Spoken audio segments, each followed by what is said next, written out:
Hello? I'm trying to be super careful with your ears. I am trying so hard to be gentle today. Am I loud and clear, or perhaps too loud? Does this hurt you? It hurts you? Don't be gentle. You want it rough, loud and clear. Is it too loud? Actually, let us go ahead and test some things. Am I breaking your ears? Yes. No. Alright. You have the option of answering. It's perfect, really. I'm trying to be gentle. It is very, very difficult to be gentle right now. Alright, you've been very excited. Today's gonna be a relaxing stream. Which is... Oh, I'm not breaking your ears. Do you want me to, though? Talk normally. Alright. Alright, once upon a time, a beautiful, beautiful Novelite wandered into a lady's room in a place he should not, or she, should not have been in. Now, since you're already here, why don't you break my chat? Oh, there you go. Today's gonna be a relaxing stream. So, Novelites, why don't you lay down, close your eyes, and just relax. And if you happen to fall asleep to me, that's fine. I'll tuck you in, and I will bid you good night if you happen to fall into a deep, deep sleep. Ahead of you. Everyone's so excited. Well, let us go ahead and thank Super Chats from the last stream. And I'll be doing this for each stream. Only a certain amount though. As you all know, my voice is quite fragile. Let's see. So... Oh, I guess it doesn't show. That's okay then. Let us see. Super Chat ASMR, I suppose, if you really think about it. I hope you all enjoyed the last story. And I hope you will enjoy today's fine, ear-breaking, shattering stream. So let's see. To Yoshi, the golden eyes stared sharply ahead, and the red eyes cautiously scanned the surroundings. The two Ghostbusters are ready to unleash tonight. What a way with words you have. Very proud of you. I also admire how you worked that in to your super chat. To Chuni Bro, hopping on the super train, and welcome aboard. To the Watcher, oh hey, thanks again Watcher. You finished the VOD last night. The storm made your internet wonky. The drizzle of rain, the shattering of glass as the wind bombards your windows. That's not part of the super chat, but I'm adding that anyway. Your tangents are just so much fun. And I felt the rage of that last fall. And that would have ruined my whole night too. Oh my gosh, the flashbacks are coming back. Wanted to say, I've been looking forward to this while at work all day, said Real. Oh, well I hope you enjoyed that stuff. Let's get this party started, said Lawrence. X. Because everyone knows if you have an X in your name, it means you're edgy. Let's see. Adding to the microscope fund. But you know, rather than the fund, I think I'd rather have you as my specimen, Michael. Let's enjoy the story, Novelites. Time to hunt some ghost, said him Chausu. Or would you rather be hunted by me? Actually, you know, I used to do that whole X username thing. I made quite the amount of usernames thinking about it. To be fair, they were like spam usernames, like X underscore some numbers, and then you try to make it even, you know. The two-sided cube said, "Sad I'll have to miss out on most of the stream. Have fun, Shiori, Risa, and chat. I hope you all had fun." And two-sided cube, thank you. My favorite shape. And let's see. Best wishes on ghost hunting, said Ashton. Good luck and capture some ghost, said Crimson. Shiorine, hope you're doing well today. Ready for the next chapter of this wonderful story, said. Now you have quite an interesting name. Waifu's Laifu. Should I actually be saying your names? Are you guys gonna be okay if I what if this embarrasses you? Nothing wrong with your name. It's just like some of you guys might not wanna have your name read. You're fine with it? Okay. Phasmophobia can be really fun, as you get to be Sherlock Holmes deducing the identity of the ghosts, said Nightwolf. Oh, you know what would be cute? What if you all turned into ghost? And then I can study you. Don't actually turn into a ghost, though. They're still coming back from that. You're fine with reading names? Okay. Move over, Ryan and Shane. It's Shiori and Narissa. Oh, said Bunker. I actually used to watch The Ghost Hunters. It was actually my dream. I actually wanted... Let me put this a little bit. Hold up. Might hurt your ears. I actually watched it, and I would daydream that I get to be part of the Ghost Hunters, and you know, in your youth, you don't think of the overreactions they might have, or this dude just pissing himself for no reason. You just thought oh man, I'm not gonna freak out like them. But I think it'd be cool exploring all these places. I know, it'd be such an honor. Another day, another spooky session, said Starsaku. Oh, William, you didn't even leave, what's it called? Words. Oh, thank you, William. Let's enjoy Ghost. I'm Japanese and I'm not good at English, but as I like my favorite words, I'll do my best to tell you in English. Call March, arigatou gozaimasu. Eigo wa jouzu? For some Shiorio, said Jailburb. First super chat ever. Oh, thank you, Peachy Bread. Thank you for letting me be your first and most likely not the last. Let's see. Girl boss, Brojama said. Luigi bored, Khan said. Let's make an only up and fall back. Oh, V Faction, I recognize your name.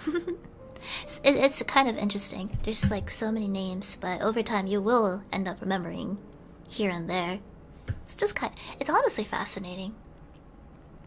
Because if you think about it, if you've been archiving for a very, very, very long time, the people who have come across your stories, eventually they grow up with it, and they might get a job, or maybe they got married, they got kids, or some sort of life event. It's all very interesting. So that's how I feel about seeing familiar names. I remember oh, I remember you. You're that person who used to eat toilet paper for some reason. I hope you fixed that. Shiryo is the Mario to Narisa's Luigi, said Bunker. Oh, hello again, Bunker. Please eat, both of you. I ate today. I have to. My relatives are literally force feeding me. I honestly feel kind of bad because I want to do my 10,000 freaking steps, but they're just there, sitting menacingly. I'm actually kind of scared of one of them. So one of my relatives, for the family reunions and stuff, he got a lobster, or I think it was a lobster, yeah. And then he tried to teach me how to open it with my bare hands. I actually started tearing up. So I had to be like, no, you could teach my cousins, but not me. I had to excuse myself. He started from their freaking like their head, and he just used like he just broke them apart. Didn't boil them. Didn't like freeze them. I think what you're supposed to do, freeze them first. Make sure they're cold. Do not boil them because they can actually feel stuff first. Yeah, it was still moving. There was like no, what's another term? Okay, I'm just gonna say it. There's like no foreplay with it. Not prenup, warm up. There's no warm up. We're just preparing to. Yeah, it was like that hardcore. It was pretty brutal. So I felt pretty sad for the lobster. So I excused myself. I forgot words. I'm sorry. Keep ballin', Shiori said mustard. Did you enjoy Robert Downey? No, I did not enjoy Robert Downey. His acting is fine, but the characterization of Sherlock completely ruined it for me. I just saw one of your comments. We could sign a prenup instead. That was funny. Let's see. Instinct, hello. He said, I'll never stop supporting you. Thank you. And then this one is in Japanese. Gosto. And all they did was send a dog hearting? Holding a heart emoji. It's cute. And then Red Chester also sent one. Chuni bro, hello again. They just said nothing. Mizu, talking about insurance fraud. Amdragon and Sabas, respectively, they said, we left for Hot Topics, so I'll move. And the first Shio Raven stream was a lot of fun. I loved the banter. Also, yay, insurance fraud. Oh, man. Speaking of insurance fraud, there is a movie based on a real insurance fraud from the 1900s. It was so out of its time. I think it was like a... I think it was like a bored housewife, and this insurance dude, he gets seduced by her, and she's like, let's destroy my husbarino, I think. I don't quite remember, but it made the news. I think he betrayed her, or there was a recording that discovered her fraudulence. It was all over the news in the 1900s. As someone said, double indemnity. Oh, you are a dramatic movie fan, aren't you? Good job. I'm so proud of you for knowing that. Ziply also sent an email. Thank you. Oh, someone sent an email. That's cool. Wacky Warrior and Yoshi, respectively. Cheers to all the enthusiasm you bring to hololive, and I look forward to seeing plenty of more fun streams. I may not be a big book reader, more manga, but I enjoy the passion you share. Love and peace. And then Shiori's voice resonated in Novelites' ears. We've already become lost in the fanfics. Louis, thank you. I'll read that at the end, okay? I'll try to keep up. I'm catching up with the last story super tight right now. It's honestly so baffling, to be honest. It's amazing seeing the support. I find it affectionately strange. Does that make sense? Like, wow, it's so odd. I'm happy. I just find it. I never really dealt well with kind words and just monetary support, to be honest. Like, I don't know if you've been in this, like, situation, but when your relatives try to give you money, you're supposed to say, no thank you, no thank you. And then they try to keep forcing the money in your hands, and you have to keep denying, because if you don't deny a certain threshold, your mother will look at you funny, and she will kind of glare at you. And then, when you do accept that, your dad just might take the money. But that was just a one-time thing, I think. You know, I freaking heard him in the car too. I got like someone was kind enough to give me like an iTunes card, and then he pocketed it, and then my mom was like, so did you give her what the relatives gave her? And my dad just like, his eyes shifted as he was driving the car, and then he turned his gaze back to the road, and there was a 5-second delay of just complete silence, and I was listening to music, right? But I could hear everything. I pretended that I could not, just to save him face. And he said, nope. And then my mom had just like, she rolled her eyes. She was kind of exasperated, thinking, oh, that's such a thing you do. That was for my birthday, too. It's okay. Zephy and 73. Oh, hey, hello again. I'm just gonna call you Templar. I hope you enjoyed the fanfic reading and chat. Hopefully I'll be able to stay awake. Super exciting to see everyone's creativity. And then, oh wow, some of you guys are doing it twice. Holy crap! Oh, this is for this stream. Oh, hello again, Shiori and Doug. I remember this is pre-chat. Monster Hunter. I play with the great swords, not because I'm overcompensating. I just like it. And then Doug, thank you for your time. Onion ring. I would eat you. Hi Shiori, really enjoying your streams. Can't wait for membership. You're the first in hololive I want to subscribe to. Oh, thank you. Thank you, thank you. I hope you guys will enjoy the future membership stuff. I know when I'm gonna open it. I don't think I can mention it just yet, but don't worry. I'm gonna be nice. Real and wacky warrior once again. Looking forward to some nice rest for the stream. Thank you for spoiling us. And as it is nearing the wacky warrior. Hope you had a wonderful birthday. And then the watcher again. My day went well. Thank you for your inspiration. Gosh, 13,000 steps. Oh man, my steppies today. And let's see, Zara and Nightwolf. Thank you. Thank you for helping the Novelites get their creative juices going. And providing them a place to showcase their stories. And then, for now, someone remember this for me. Oh, this is in Japanese. Shiorin kawaii said, Kaguyan. Kaguyan, arigato. Okay, someone remember Kaguyan. Now, we're gonna go ahead and start, okay?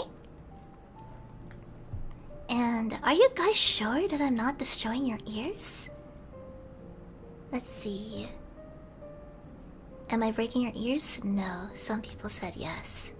I do apologize for that. And alas, it is now story time. I'm pretty good. Some of you guys would like me to break your ears. Alright, everyone. Do you have your hot chocolate? Your cocoa, which is also hot chocolate, I suppose? Do you have your dakimakuras of your various waifus, husbandos, whatever you want? Your dakimakura of a dakimakura? You guys are cute. Alright.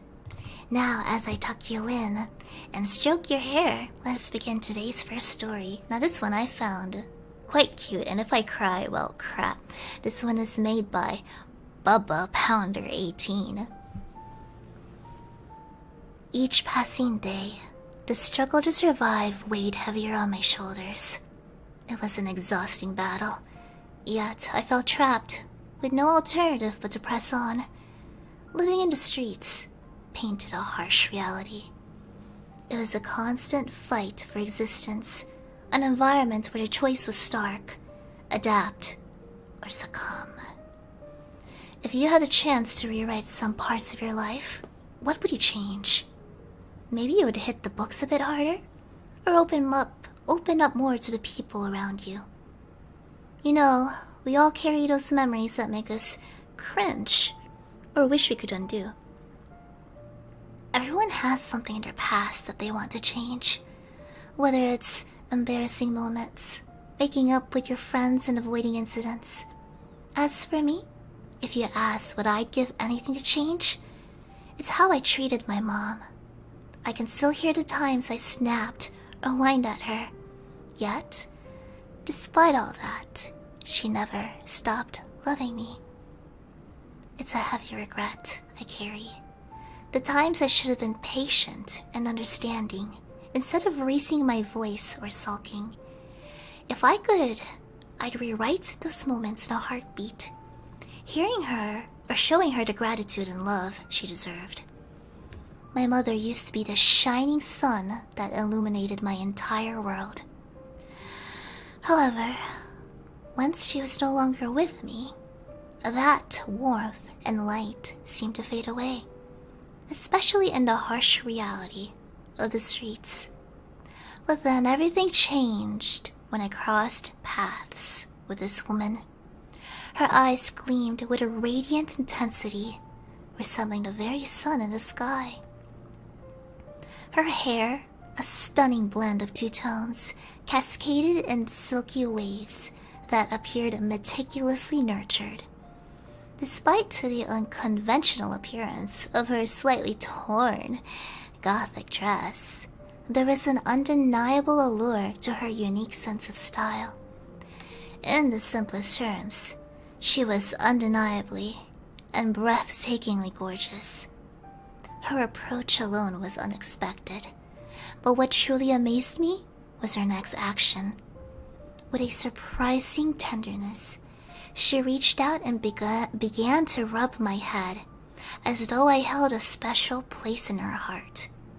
The gesture was both unexpected and heartwarming, leaving me touched by her genuine care. The sensation was indescribable, a feeling of pure comfort that enveloped me. Her touch had an almost magical effect, as if I might dissolve from the warmth and tenderness of it. Our eyes met, and in that instant, she responded with a radiant smile that showcased her flawless, pearly white teeth.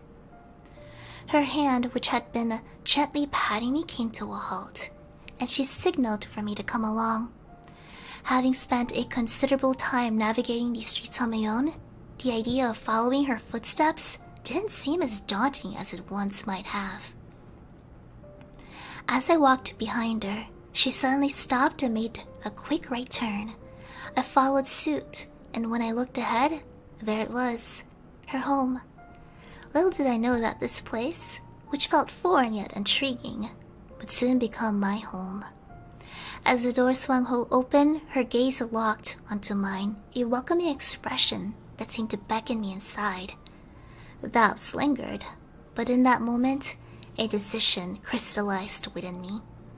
Despite my skepticism, I chose to embrace her invitation and step forward into the unknown. Stepping inside, I moved at a deliberate pace, my thoughts filled with uncertainty. A fleeting notion crossed my mind. Perhaps I should reconsider? Yet, before I could act on that impulse, the door closed with a soft finality, sealing my choice and leaving me with a sense of irreversible commitment. This was a bit overwhelming. "I'll get you something to eat. You look hungry." Her voice held a captivating charm, resonating like the gentle plucking of harpstrings, a melodious sound that seemed to weave its way directly into my ears. I saw a couch and sat down, waiting. She walked back over, clutching something in her hand, and carefully placed it right in front of me. I looked at it and had a feeling it was meant for me. No need to wait any longer. I was about to dive in and enjoy whatever she'd brought my way. A change in perspective. I couldn't quite describe it. The feeling was a blend of coldness and warmth, a strange but captivating contrast. Oh no, this is still the thing. Okay. It was as if I'd encountered this taste before, something familiar and nostalgic. It brought something to mind, something important in my life, although I couldn't quite pinpoint who. After finishing my meal, she reached out and pulled me onto her lap. The warmth enveloped me once more, creating a sense of comfort that was hard to put into words. A feeling I had felt. A rush of nostalgia swept over me, reminding me of something significant. And then it clicked. I felt like being at home, a feeling I had missed more than I realized. Tears welled up before I even knew it. In that moment, it was as if my mother's embrace enveloped me, transporting me back to a time when life was simpler. All the pain and struggle seemed to fade away. In that embrace, I wasn't alone. I was cherished. The world felt secure, like nothing could harm me. The desire to cling to that sensation overwhelmed me. I can't bear the thought of releasing this profound connection. This is a sentiment I never want to relinquish, a treasure I want to hold on to for eternity. Raising my gaze to her countenance, a sudden revelation washed over me. She bore an uncanny resemblance to my mother, the one who resembled the sun, radiating warmth and joy into my life. This extraordinary woman before me was different, though. She was like the moon, a constant presence during my darkest hours, casting a gentle glow of support and solace. In moments of despair, she stood unwaveringly by my side, a guiding light that I had come to rely upon. Everything happened so unexpectedly, yet strangely. I'm not bothered by the suddenness. The warmth I've been enveloped in means so much to me, almost like a mother's comforting hug. I'm committed to holding on to this feeling as something truly precious. I will do my best to be the best I can for her. Now it's a change in perspective. This cat is really something, I mumble softly, watching as the feline on my lap burrows in even closer for snuggles. When I first laid eyes on it out there on the streets, it seemed to carry such a heavy weight of sorrow. I can't explain why, but I couldn't resist bringing it into my care. Perhaps it was a pity that drove me, or some deeper empathy. Regardless of the reasons, I couldn't bear to simply walk away and leave it behind. Come to your new home, little kitty, I say softly, my voice filled with sincerity. I'm here to bring you happiness, to provide you with comfort. I'll take on the responsibility of looking after you. I'll make you to feel like this is your home. With me. And that was from Bubba Pounder 18. I'll even give a link to it. I hope links are allowed on here. But for those who wish to read it themselves, here you go. I will pin it. Oh, there you go. I'm able to end this poll. What did you think? I also did not expect the cat plot twist when I first gazed upon it. I hope links are allowed too. It is a very good story. I enjoyed it. It's also my some of the Nyakuzas are one of them is part of a litter of 5, and their mother did pass away. The father, I suppose, just kind of nutted inside and left. I don't know how cat families work. They went out for milk, okay? They never came back. And I think it was a couple that found them, and they were giving away the litter of 5. Naturally, I can't take her for like 5 freaking cats, but I took 2 because you're supposed to take them in pairs, otherwise it might be lonely. Oh, Risa, how is your thing? How is your wonderful life? You were just talking about my orphaned kittens, essentially. I hope you're well. I look forward to, let's see, it was fun. We got it all set up. Oh, did you find someone to court? Actually, I'm trying to remember what you were into. I need to talk to you about what you're into. To be fair, like, A Wonderful Life has very few selections for characters. Lumina is like pretty badass, honestly. Gustafa, yeah, he doesn't seem like the type to beat you, so that's good. I think one of the characters there, I think they actually like hit someone. It was the dude at the farm, I think. I think like if the child acts up, I think he kind of smacked him around. But don't quote me on that. I could be completely wrong. They could have not included that in this version. You can also divorce in that game, actually. But if you divorce, it's game over. Yeah, I don't know if you can defuse the situation. I never really went after him. There's not a lot of like competition. You kind of have to settle for someone in there. Oh, let us move on to the next story. I have quite a few. Let me look.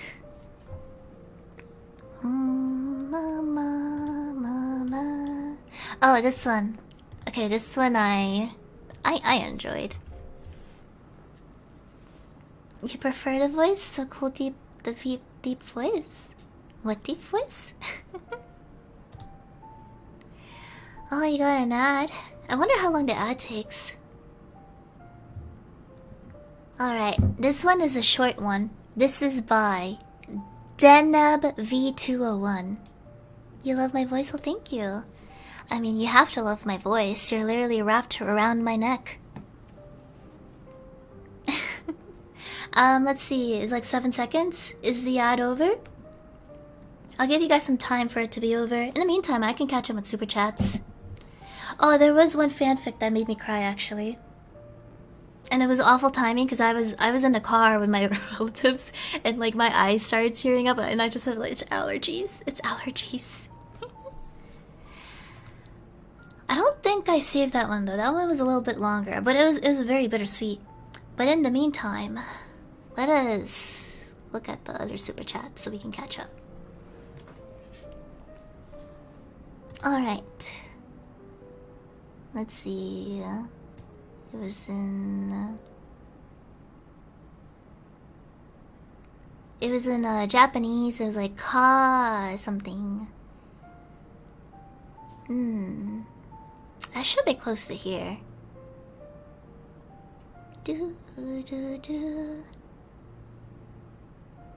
Alright, I suppose we'll pick up from here. Oh, Shiori. Shiori-sama, hearing your voice is pure bliss. Your Novelites are forever grateful for your existence, said Foss. That reminds me of the Hoseki no Kuni. I like that anime. But the manga is like terribly depressing the more it goes on. I hope it finishes soon just so I know what happens. Thank you, Chaplin. Starzaku, certified peak Shiori moment. Yet another scrub. I know you said you like pretty boys, but are my femboy outfits pretty enough, or do I have to cosplay as a Fire Emblem character?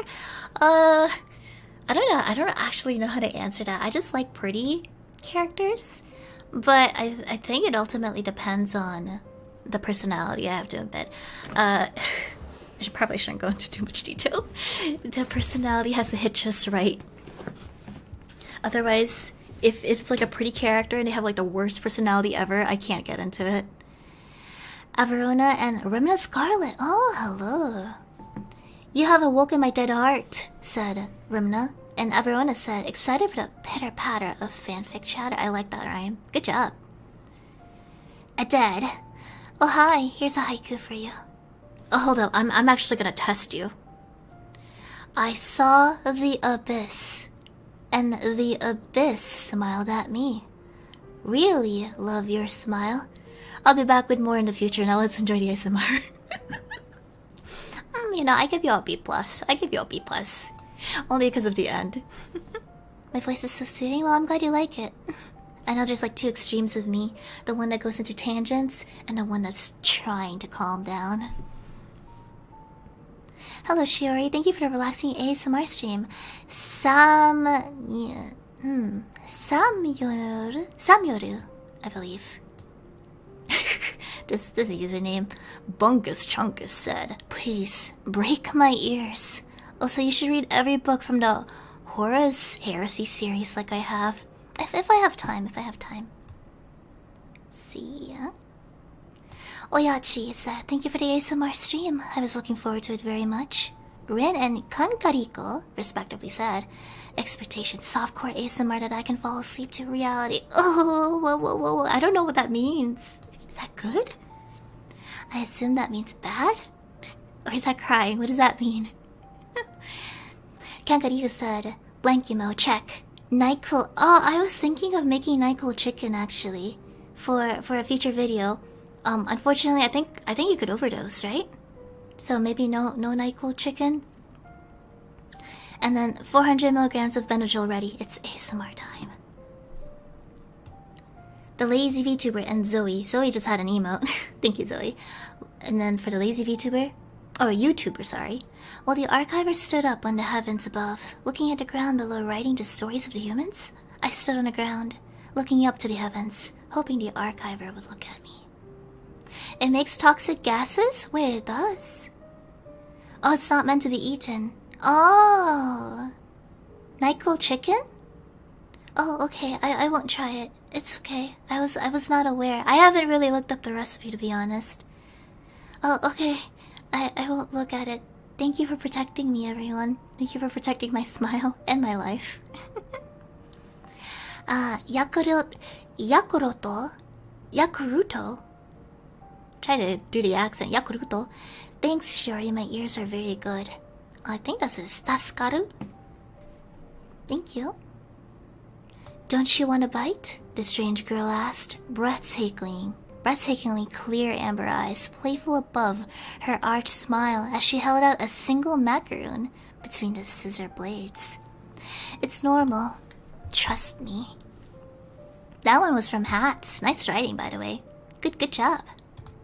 It's okay. I won't try NyQuil chicken. That's okay. Let's see. Kits. That's the short name. Hi, Shireen. Been looking forward to the stream. I experienced sleep paralysis. Oh no. So you grabbed a shotgun and blasted a demon's head off. The blood got all over my picture of you. Sorry. Have fun streaming. Thank you, Kits. And I'm glad you took away that pesky demon. Okay.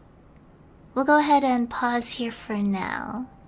I'll probably put a limit on here, since I do have quite the fragile voice. Now, on to the next story. Let me go ahead and drink some water for you all. Let's see.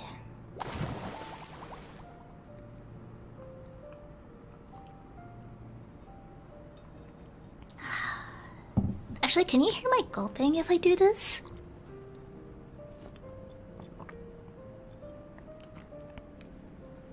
Could you hear that? Oh, was that good or bad? Was that good? I'm seeing a lot of yeses. Barely? Well, I'm glad you enjoyed it. Okay, now the next story. Okay, this one's a little different in the theme of the last one, I suppose. This is a short story about a certain scientist with a predilection for gothic outfits named Shiori. One day, while Shiori was sipping green tea and casually observing insects through her microscope, she noticed something peculiar about one of her specimens. Shiori puts her blue patterned cup down on her table before taking a closer step and to look into the microscope.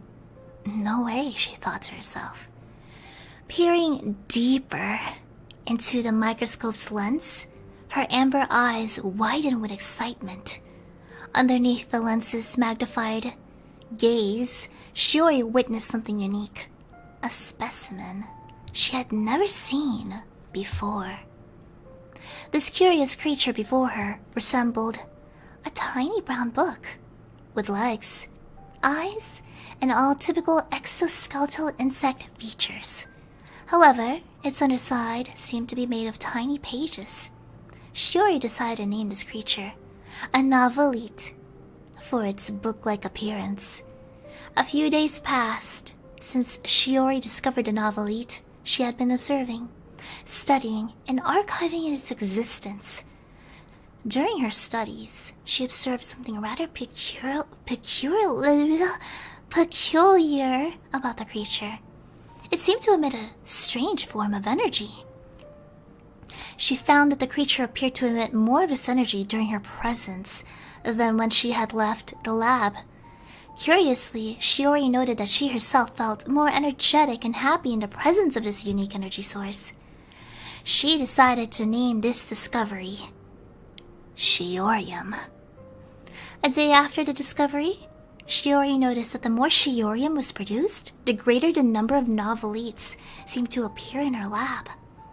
Shiori found herself becoming happier and more energetic with every day as the Novelite appeared, creating more and more and more Shiorium. Shiori thus hypothesized that it was a form of symbiosis. The Novelites produced Shiorium, which gave energy to Shiori, which in turn produced more Novelites. Thank you for the Shiorium. Now let me go ahead and link this one as well. For those, they also included a very cute picture of the Novelites. And in the future, I will give you the ability to have form. So you may see what the Novelites... Well, some of you will see what the Novelites are like. I like that. I thought it was very cute. Oh, this one was made by... Oh, Onion Ring! Hello, Onion Ring. It's nice to see your name again.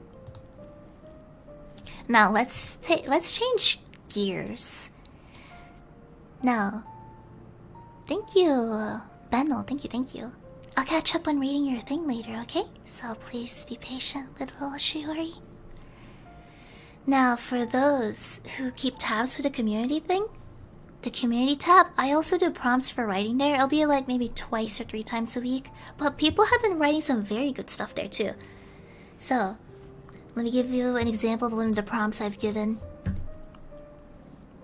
As the sun's gentle rays filtered through the curtains, she stirred from her slumber, her golden eyes blinking open in a slow and drowsy rhythm. The tousled waves of her bedhead framed her face in a charming disarray, and you couldn't help but smile at the sight. "Good morning," she greeted. "Oh, Red Brick, it's nice to see you again. Thank you for creating the opportunity without trying so... Aww. Is it okay to make an audio drama? Oh, do you mean for me to make the audio drama or for you? But like, in my opinion, you guys are free to do whatever you want. There are rules, but naturally, like, I can't control what you guys want, honestly. Just do whatever. I just can't interact with certain spicy things.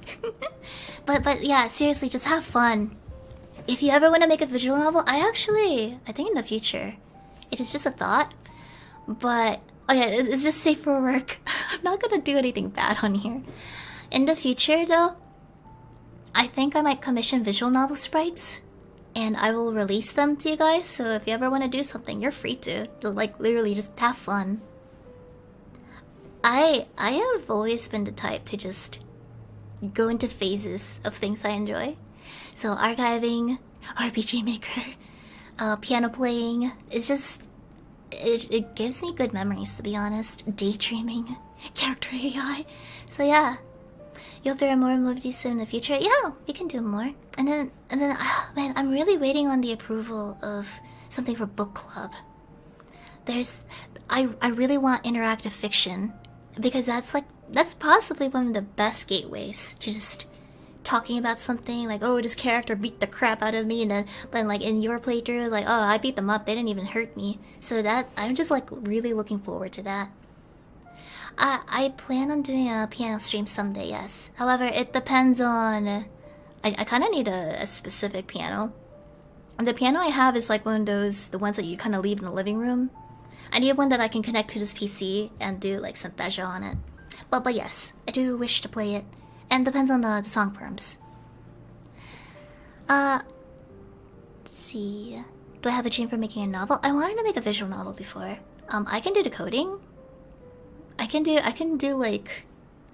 hire assets. The only issue is the storytelling, to be honest. I can do prompts, but like a full-fledged story is difficult. Have a tiny piano like Peanuts. Oh, thank you, Dusty. Thank you. By the way, Kiara had like, she showed off her cooking, right? On Twitter X or whatever you want to call it. So like she cooked chicken. Does that technically mean that she cooks her workers for KFP, or is just like she just grabbed some random chicken that does not work for her? I really wanted to comment on it. Yes, okay. Don't worry about it. Okay. I was going to say, like, I've noticed a bunch of your missing workers. The one that you said returned back to their family. So well accepted thing? Okay. I really want to make that joke, but it's probably, like, overdone by now. You don't talk about it? It's cute.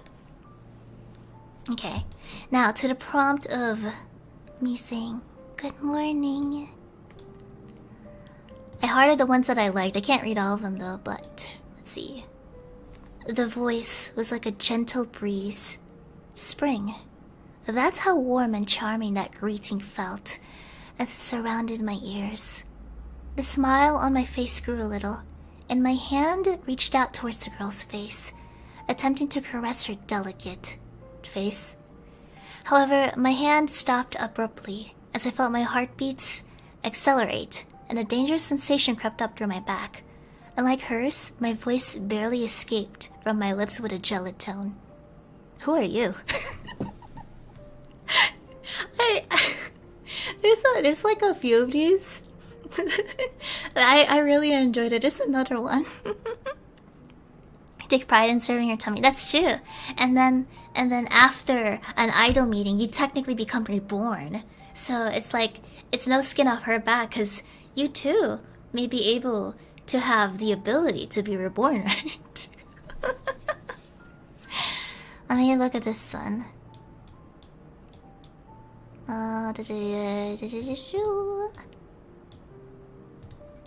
There's just like so many good ones in the community tab. It's a little hard to catalog them though, however. Oh, okay, this one. Now with the same prompt of me being near the Novelites side as we wake up or something. What did I say? He smiles as her stunning golden eyes stared at him with evidence of sleepiness still lingering within him. His hand slowly reaches out and pats her head as she leans into his touch slightly, with a satisfied smile gracing her lips. His eyebrow twitched as he looked at her in the eyes, while his voice was only a soft whisper filled with underlying currents. Yet his smile never vanished. Next time you break into my house, you have to pay rent, was what he said. The trolling one was really hilarious. My English. Let's see. That one was made by Procnoxus, and then the earlier one, who said like, "Who are you?" was John0001. You guys don't have to troll. I heart the ones that I find interesting, and like a lot of you put in a lot of effort. I replied that. I replied to that because I thought it was like hilarious. I said like, ha ha ha, Shiori does what she wants. Shiori. Hello, KFP. Let's look at more, and then we'll catch up on super chats, and then we'll let's see. Probably a time limit for super chat readings, huh? I'll think about that later. Let's see. Let me see.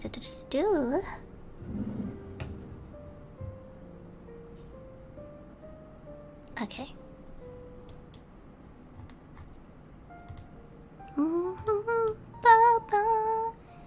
You guys also had poems. Let's do a poem. Short, sweet, simple, Shiorine. By I'll just link it now. If I say that, is that I don't think it's a bad word. But doesn't that word hurt? Or maybe I'm thinking of something else. I don't know. Maybe that word hurts. That's like people who want knowledge. They chop it off, right? Am I correct, or am I mishearing things? Okay, I am correct. I didn't want you guys to feel pain the moment I say it. A letter from the abyss. Moths often wander in the abyss. The abyss where darkness far exceeds the light. The abyss filled with uncertainty and fright. The same abyss that filled me with delight. For I have no need of such blinding lights. Go ahead, hide me beneath the cover of the night. I shall follow your lead without a fight. hoping to be embraced by your darkness tonight. Capture me in the place I'm calmest. I'm your prisoner.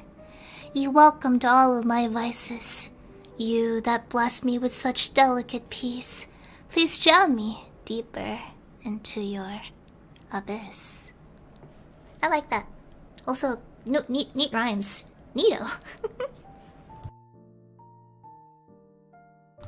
Oh, you want to be ruined by me? Oh, but I feel like that's more of a reward than a punishment. Ah, Shiorin kawaii. Shiorin so cute. Arigato. Arigatou gozaimasu. Well, the credit is there. I just didn't want you to feel the pain in case it's one of those things where like you say something and people physically feel it.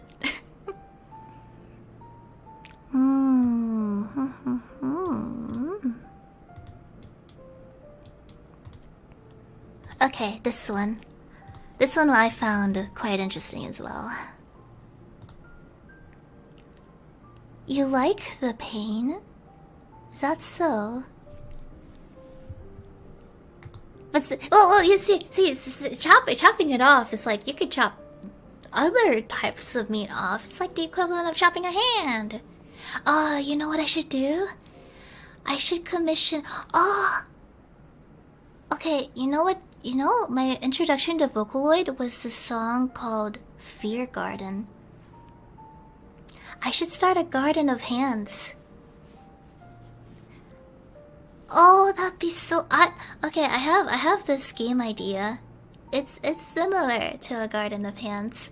I want to do a farming / horror game, right? Well, but if I say this, someone's just gonna like take my idea. But let's just say, like, I want you guys to harvest body parts for it, and then depending on the body parts harvested, or like how you unlock the seeds, you can have like a quote an ending with one of Advent, or it might not even be Advent. It could be just like random characters unrelated. It's just my idea. I have like goofy ideas, okay? But you don't like it? It's gonna be like a cute Paper Mario-esque 2D-ish style, you know? Maybe I can commission someone for that someday. It'll be like a little indie game. Yeah? You don't like it?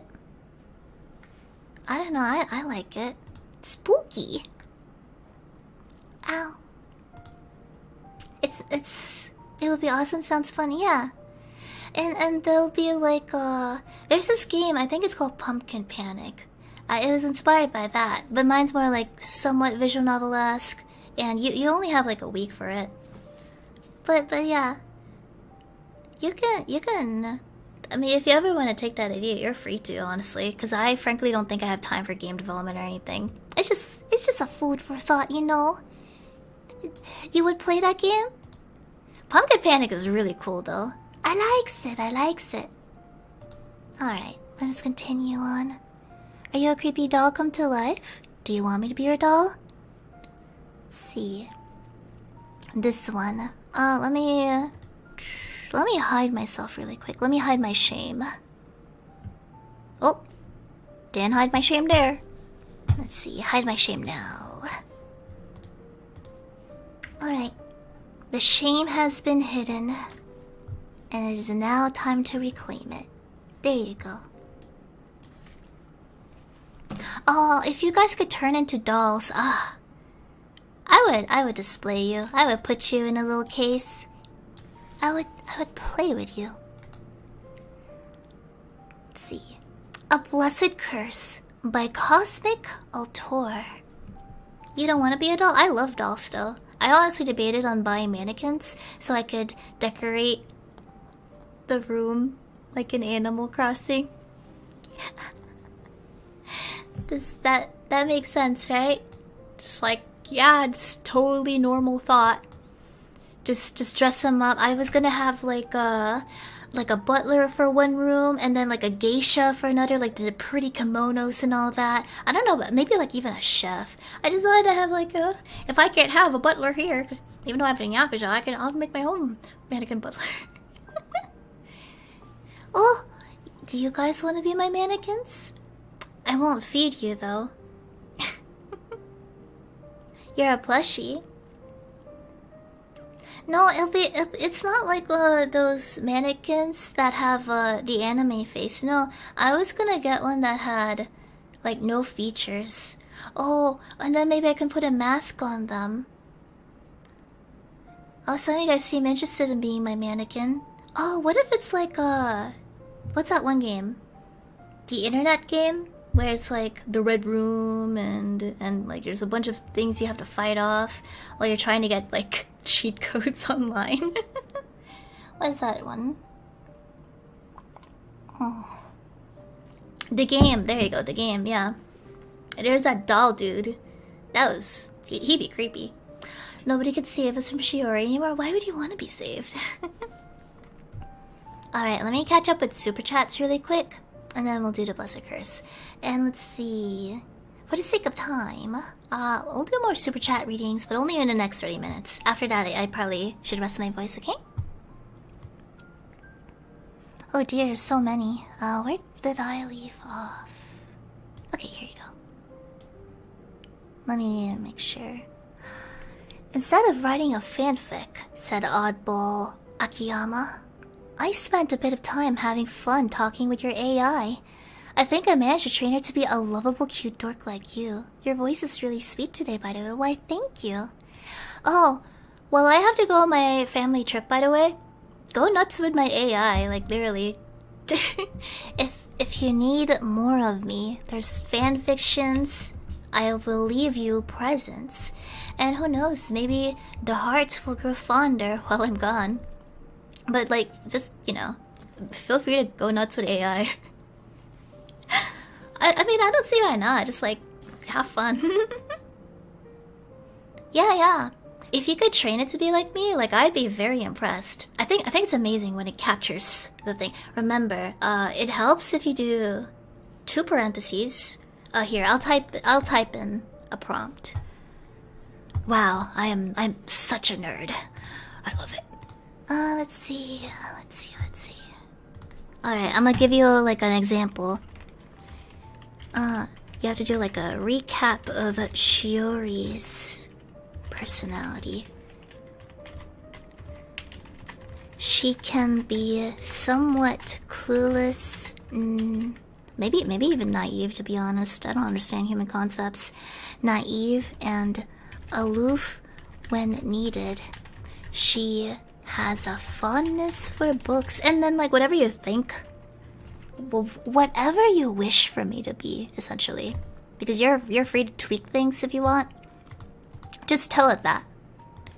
So, for example, it helps if you do. Let's see, end of recap. Here, this is an example of how you can train it.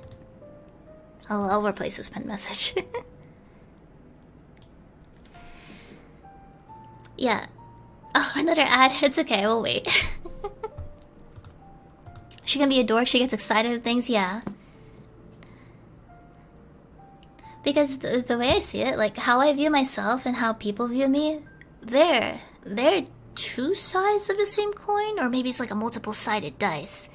I personally don't know how to describe myself. I just am. I am what I am. I is what I is. So,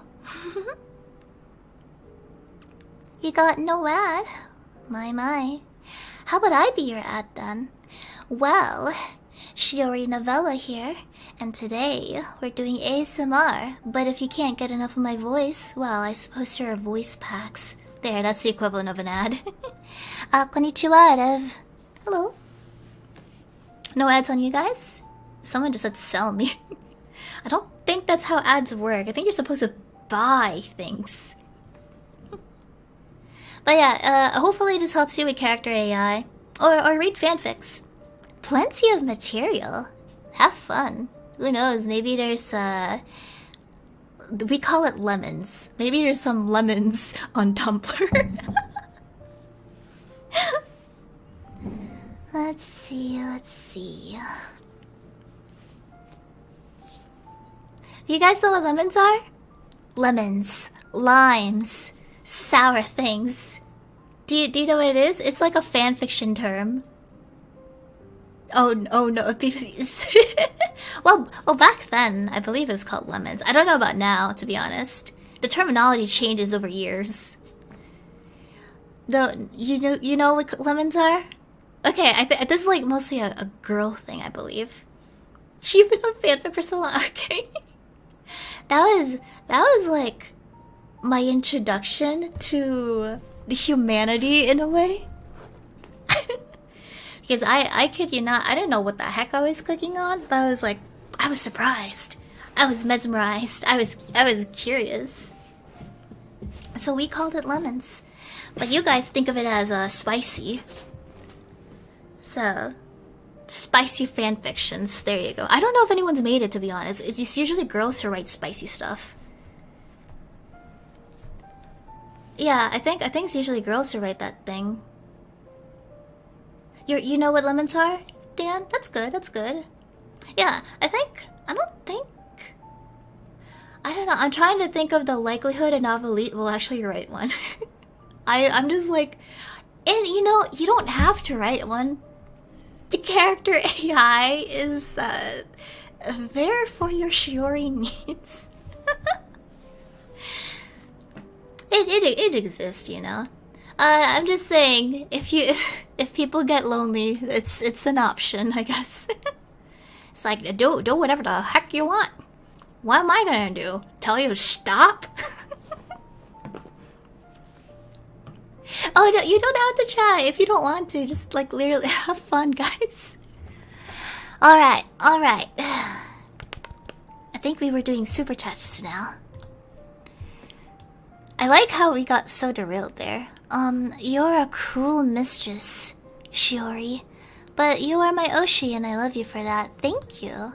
Thank you, Rin. And I felt motivated when I listened to your voice at last hope. And this one is in Japanese. Let me I can't translate this one, but Shiorin kawaii, Shiorin so cute. Arigatou gozaimasu. And Crow said support. Less words. Preserve voice. Thank you. And this one's also, I can't read it, but nobody can save us from Shiori anymore. KFE Bottom, I remember seeing your thing. See.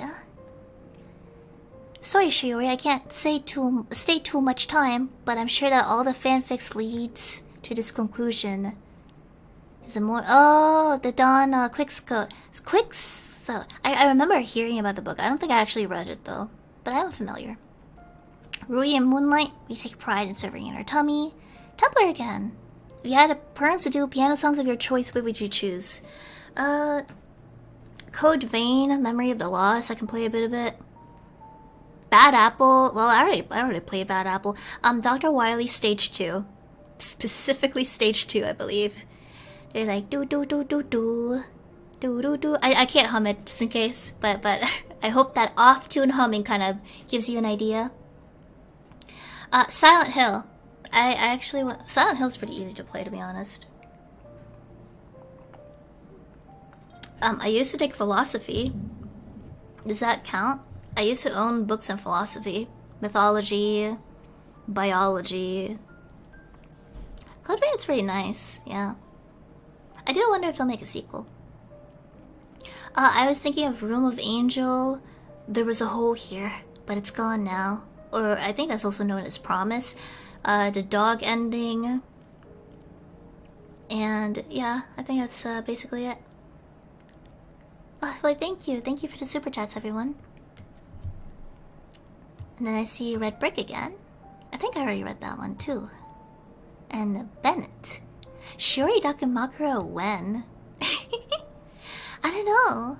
But what's stopping you from commissioning one? Zavario, Lady Shiori, random pebble stopping in to hear you read some fanfics, loving this ASMR.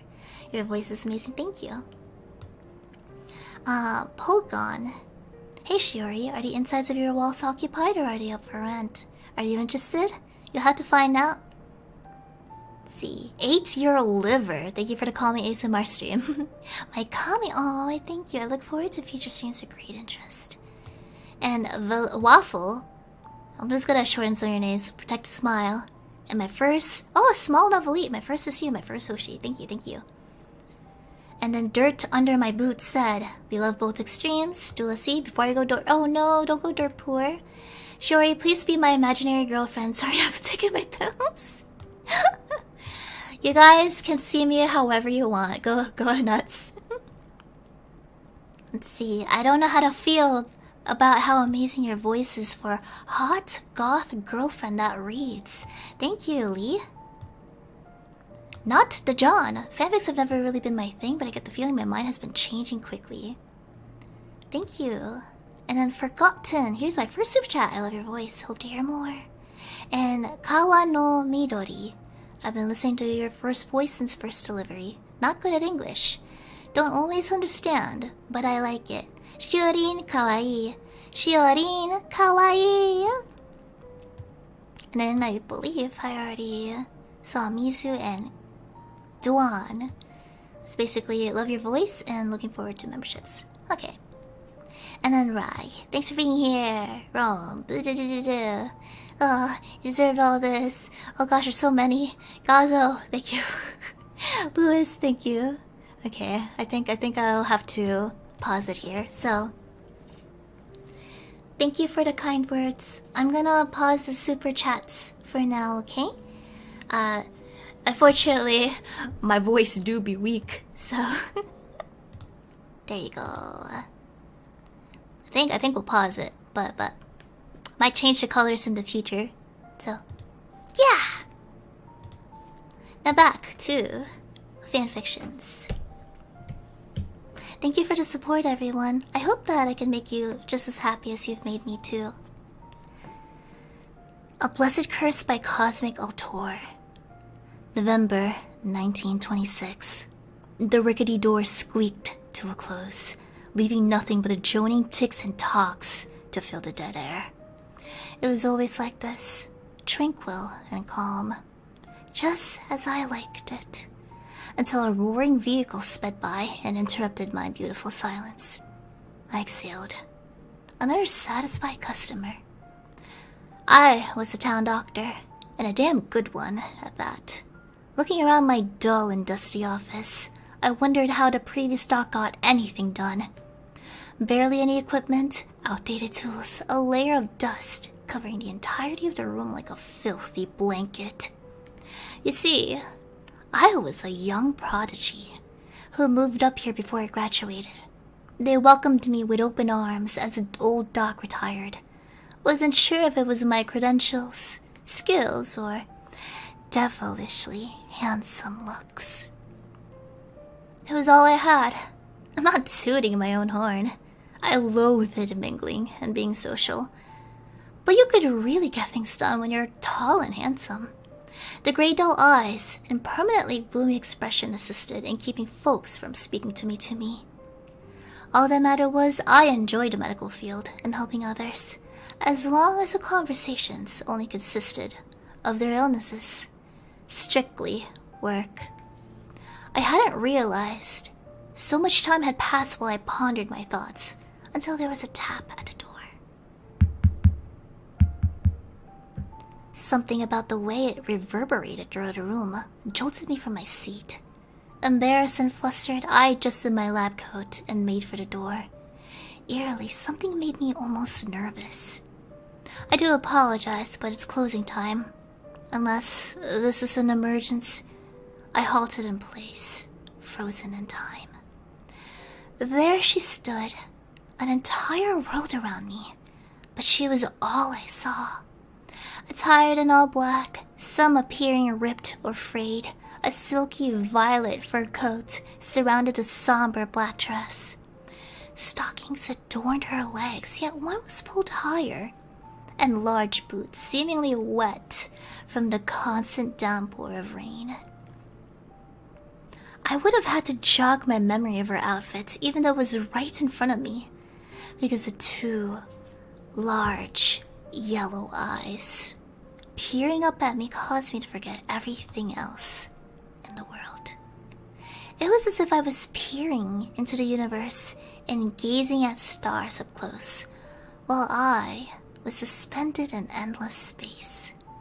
Not to mention that lovely hair, partly shining and white like a summer day, the other dark and calming like a relaxing night at home. I shook my head out of my daze, not realizing her pained expression, those vibrant lips drawn up in a helpless frown. Let's see. Which caused my heart to ache and crumble. Forget it. I'm not going home today. Oh, do come in. Come in, please. Have a seat. You seem to be in great pain. I pulled the door ajar completely and let her walk in. She slowly made her way in, and as she passed by, my nose was blessed with her scent. Smelled almost of lavender or maybe even lilac. Her fur coat fell to the floor before she carefully sat back down. Her voluptuous, pale figure hiding underneath made me short of breath. Her wonderful cleavage made me nervously avert my eyes, but she locked me down with a fierce but innocent stare.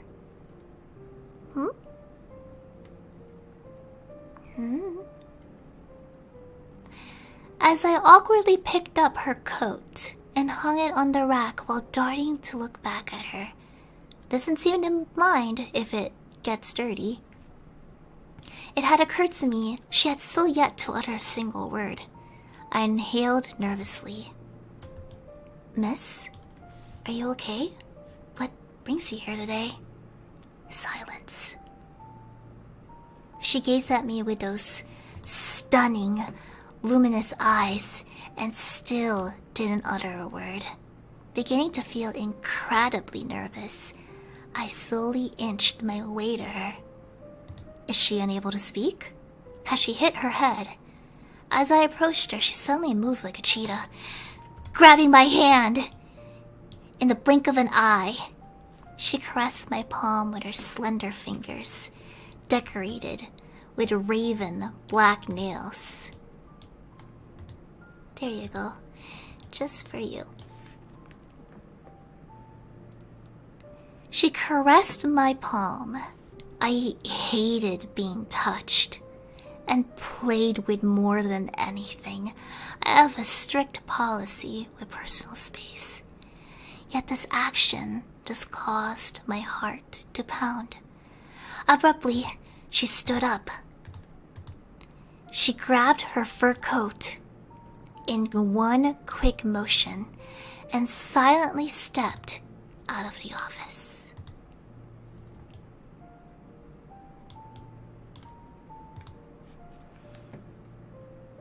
An hour must have passed as I stood there in confusion, speechless and breathless.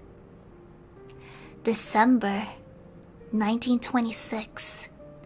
Not a day had went by where I forgot about that strange yet incredible occurrence. That mysterious girl was on my mind all hours of the day, to the point where it was causing issues with my work. I had even started hearing strange noises in my home. Knocks, creaks, and scratches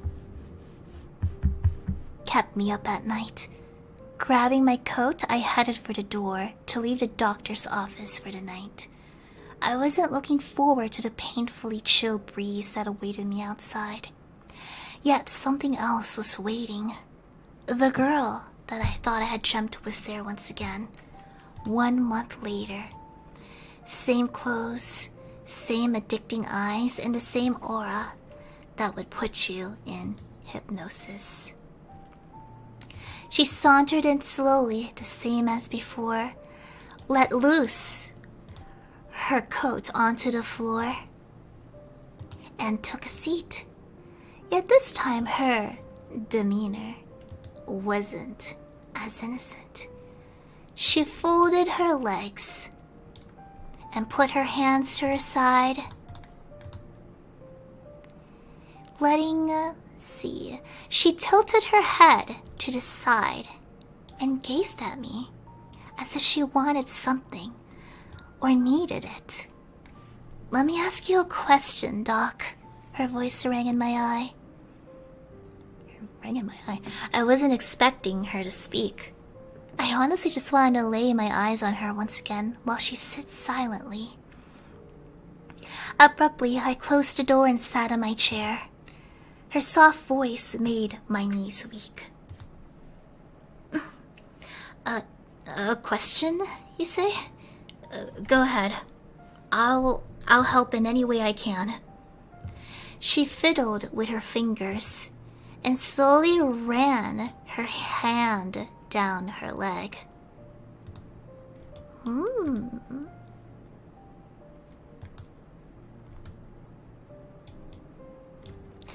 Would you like to live happily ever after?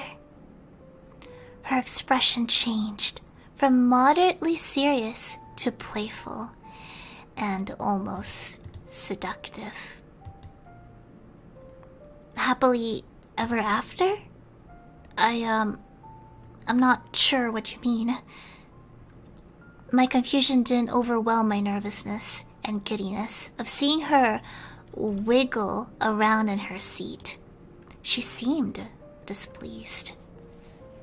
Like in stories. Would that make you happy, Doc?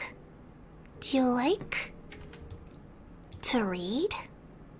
She was suddenly very chatty, asking away as she loosened her posture a bit.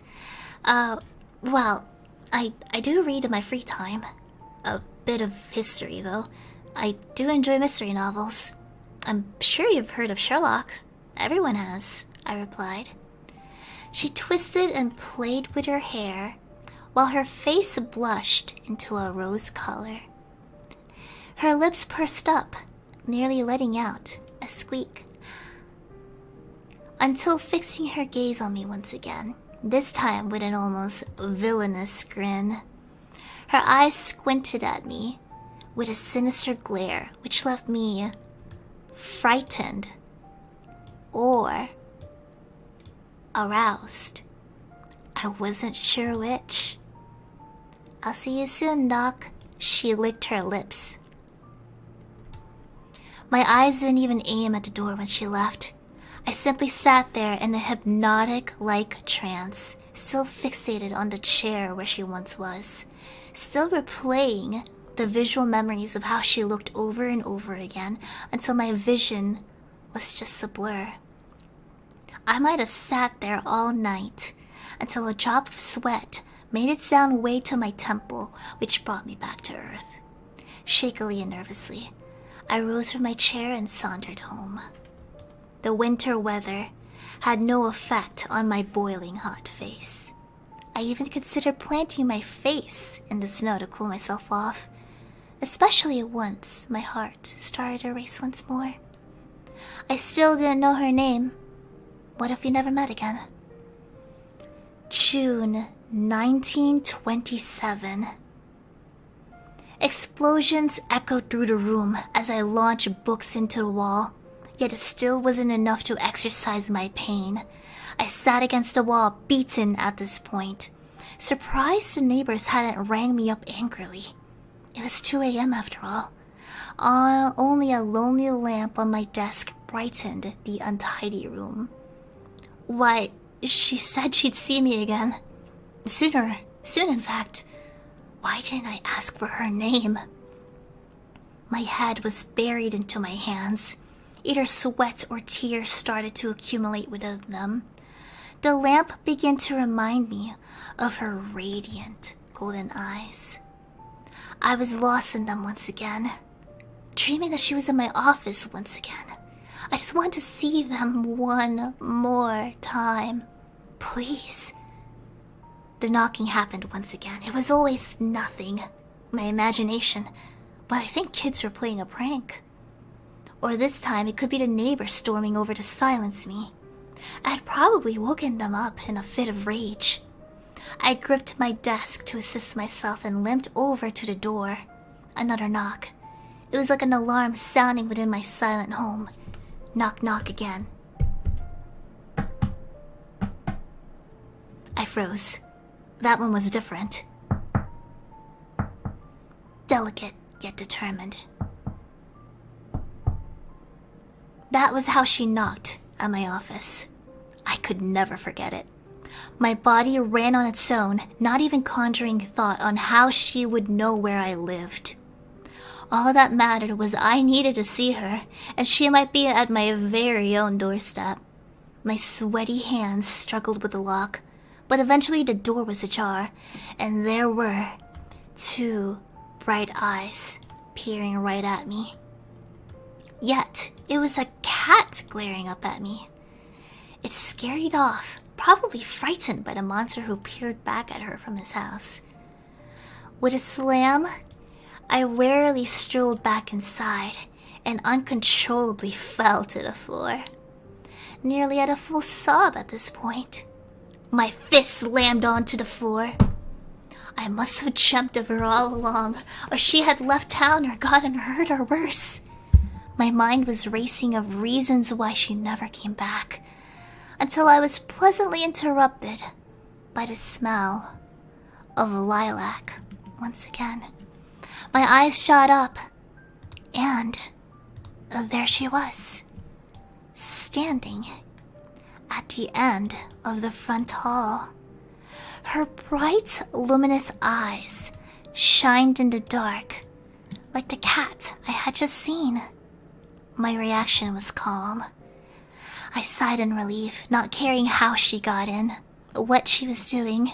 I just know I needed to see her once again. You're back.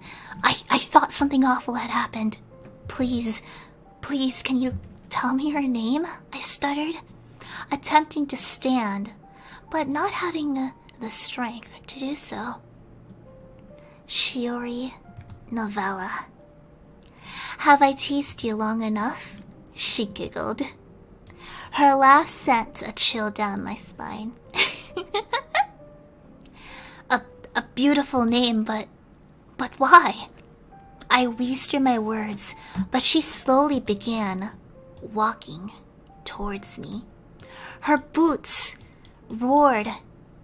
It echoed through the room, each thud becoming closer. The broken glass was cracking under her powerful shoes as she got close. I haven't even noticed the thunder booming outside. My heart was drumming inside its own ears. She knelt down and wrapped her arms around my face. Her cold fingers were so pleasing and refreshing. That malevolent grin that I had seen once before came back upon her face as she stared down at me. Thought you were supposed to do the fixing, Doc. Look at what's become of you because of little ol' me. She smirked.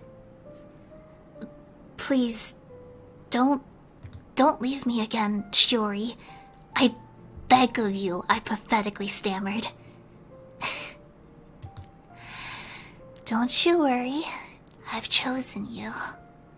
You're going to live happily ever after. Would you like to spend an eternity with me? I nodded without question. There was nothing else in life that I desired at this point. Good boy. She inched closer to me with her menacing grin until the room suddenly became white and empty. It was devoid of all things, as if I were suspended in a place outside of time and space. A questionable date. My eyes slowly opened. Something about them felt different, lighter and airy. I tried to look around. Nothing was making sense, as if I were in a dream when things began to crumble into chaos, leaving only your imagination to fill empty spaces spaces with blobs of visions. Yet, as I kept blinking and wiggling around, things were becoming more defined. I could see that it was dim and violet-colored. A fog filled the air, and everything seemed to be at ease and calm. It was then that I realized that my limbs were no longer working. I felt like a formless mass just toppling in place. Eventually, I was able to roll myself to one side before feeling the sense of gravity weigh on me all at once. This must really be a nightmare. I'm about to fall. Until a soft, delicate hand wrapped itself underneath me and placed me into a natural position once again. Careful, buddy. You almost fell there. A voice echoed into my ears. The sound was all around me, converging into my entire body at once with no rhyme or reason. Yet, it was coming from above me? I attempted to look up. There she was, once again, those gigantic, beautiful eyes. The sun glaring back at me. Except this time, they were literally giant. Her face pressed up against mine for a little nuzzle.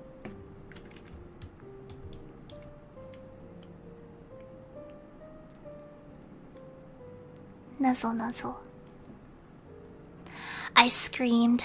I cried. I laughed. I felt my mouth free and wide, yet no voice could be heard. My gummy-like body shifted in place once more as I looked over.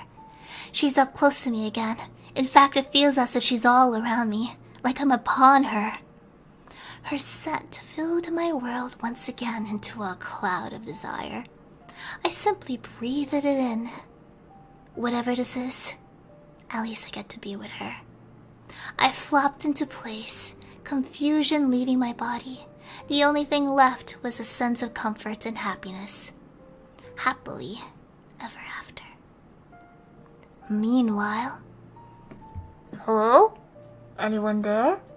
This is the police. Folks have said you've gone missing. A pudgy man with a store-bought hairdo opened the door. He had given up on knocking and embarrassingly figured out that the door was left unlocked. He wiped the sweat from his forehead with a handkerchief and made his way inside. Only fallen furniture, broken glass, and scattered books greeted him within his desolate abode. His voice simply echoed within its emptiness. Hello? Dr. Yorick? Mr. Yorick? And... Did you like that?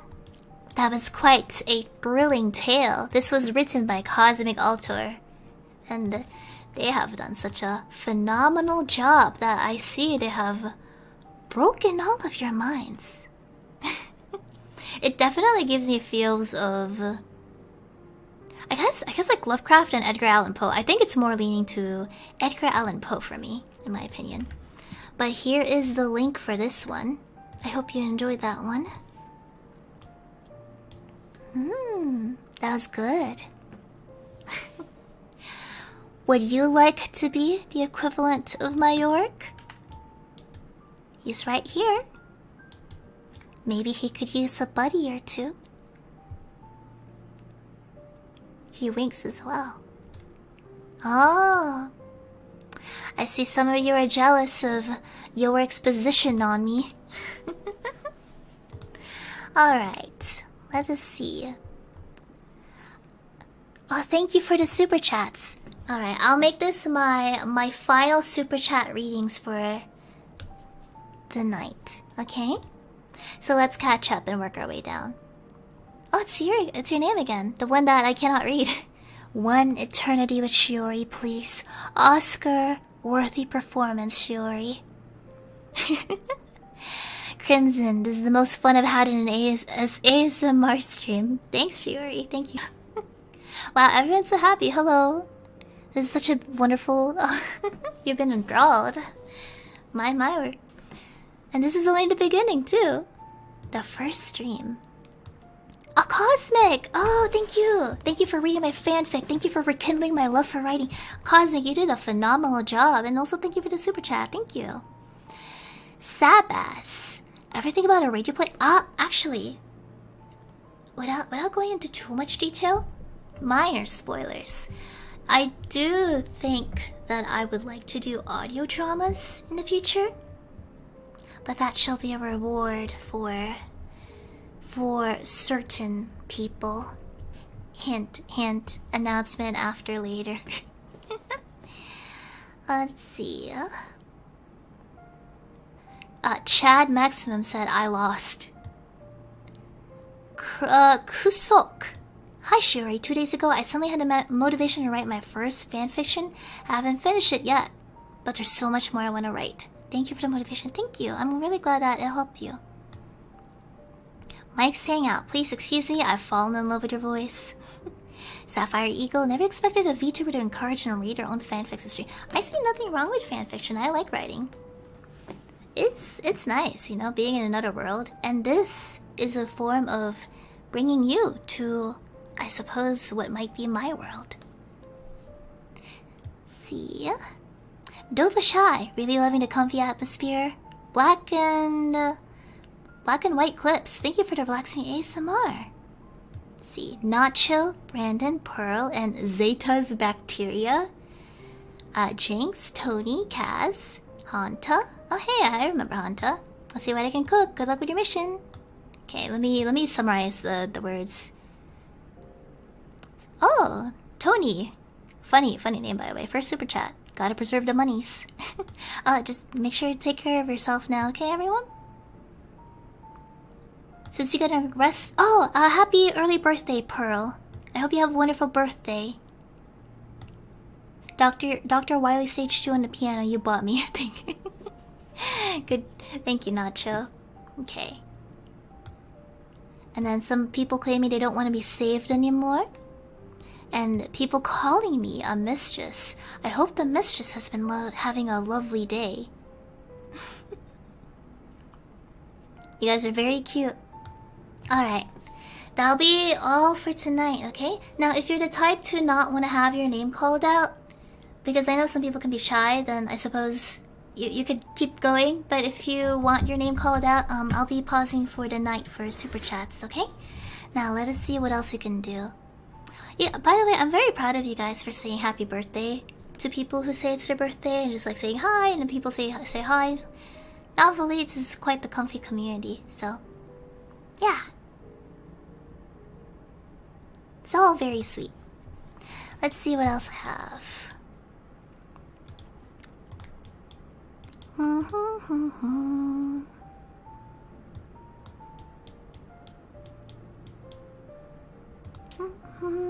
Da, da, da, da, da, da, da. All right.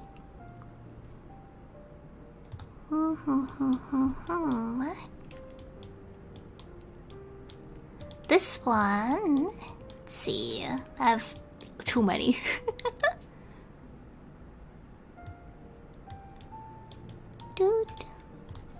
Okay, let's see if this one has a preview.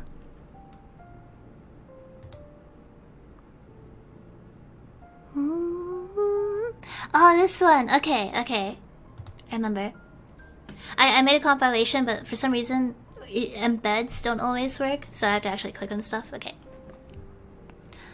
Year XXX. Month XX. Day 1. Nikki, thank you. Thank you so much. I have awoken to quite a predicament. It seems I have died and turned into a cockroach. Normally, I think I'd be pretty upset about this. But to be honest, I kinda had it coming this time. You see, I work, or well, used to work, at a very special kind of prison.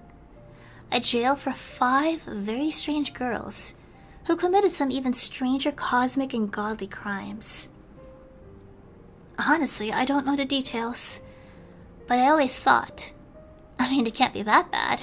They seem nice enough. and to my surprise, they actually were. However, I ignored their kindness. One of the inmates had a tiny book and was supposedly locked up for, quote, reading forbidden knowledge from that little book.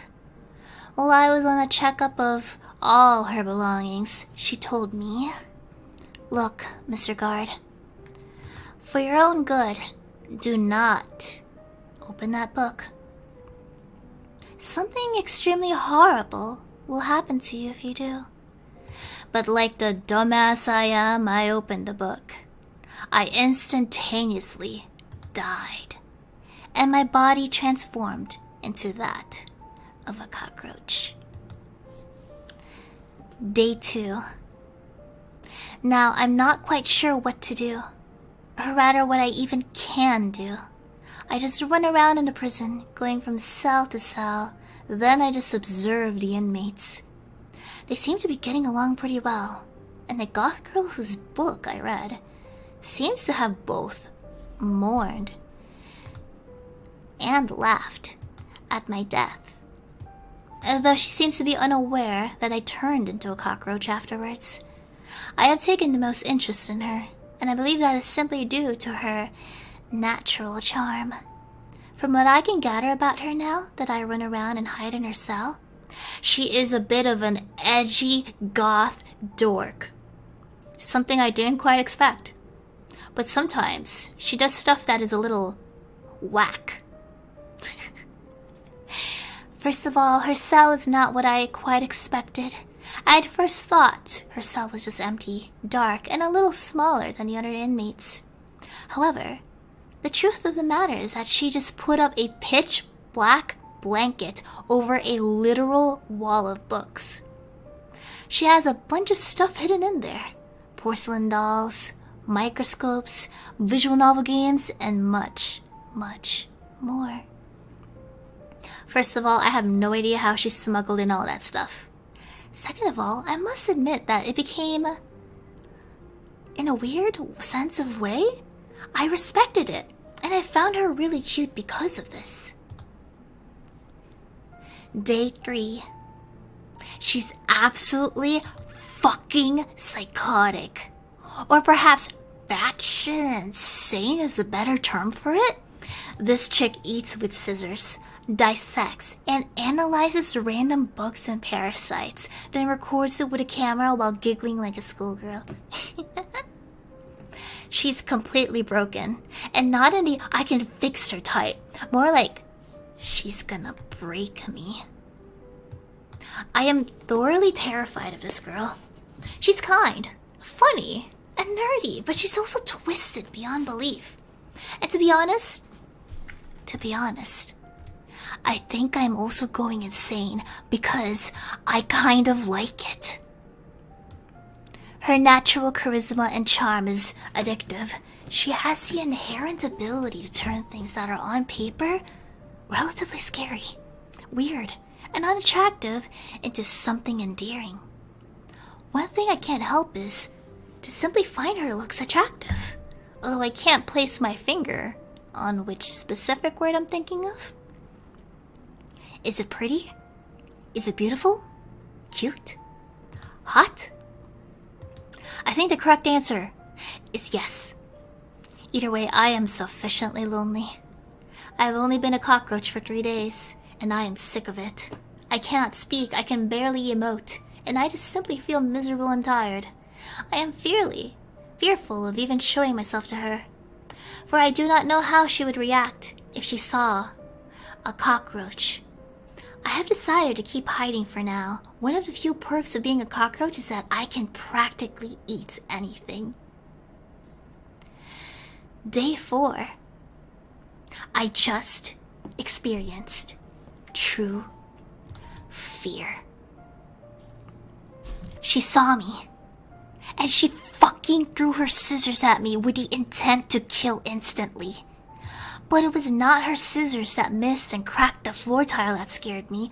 No, it was her eyes.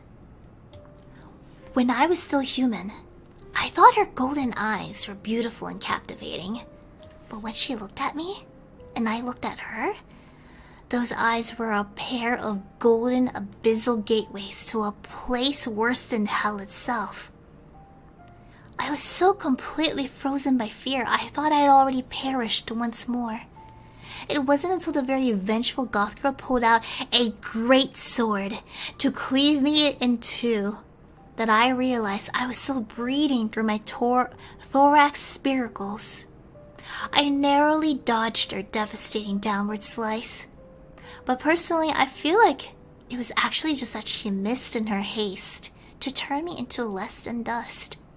So I started running while she gave chase, and by God, did she give chase. She was frantically tearing the cell asunder while pouncing and twisting her body around like a mindless yet calculating berserker. The way the woman bent her body is not the way a human should be able to do. Nonetheless, with a great sword inside a relatively small prison cell. And I call bullshit, because there's no way in the 7 circles of hell that any being should be able to take even half a swing with a sword that big inside a cell as small as hers. Dawn of the final day. I have experienced death twice. The second was a lot more painful and gruesome than the first. I have no fear of death anymore, but I have a new fear. Far more revolting than the fear of death. I am fearful, for I am still conscious, and I can feel my corpse. I feel every action upon my corpse, as if it were alive. Pain sears through my body like a constant and never-ending burning yet freezing flame. Despite all this, my body is slowly healing, a fact that terrifies me far more if it would all just end in a black void. It terrifies me because she is a very curious and adventurous person. She's currently analyzing my body under her microscope, and to my dismay, she has taken quite an intrigue in me. My body is slowly leaking out a black, thick, liquid substance with it. Her interest peaks. I feel myself slowly coming back to life. I can move my legs while they still feel like they're falling off. And they do. My body continues to slowly tear itself apart while the black substance keeps leaking out. "You're that guard, aren't you?" she asked with a smirk, already knowing the answer. She gently picks up my body that has been slowly turning into a black, small ball. It seems the cockroach appearance was just a shell for this being that I truly am. You're my friend now, but I don't know your name. So I'm gonna give you a new one. I am Shiori Novella. She gives me a gentle kiss on the forehead. And your name is Yorick, my first little novelite of many to come.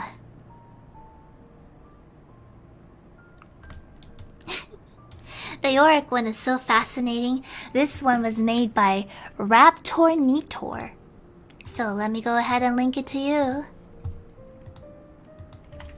There you go. Oh gosh, everyone's so talking so fast. Alright, I've pinned it. You know, this one reminds me of Kafka's Metamorphosis because it had a similar premise. Dude used to work, turns into a cockroach, but this one seems to have a happy ending. So, it is a nicer story, I suppose.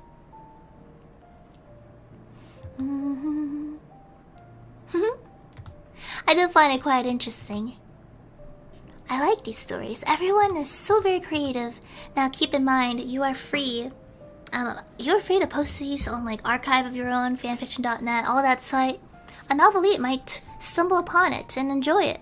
So, let us have fun with writing. Let's see.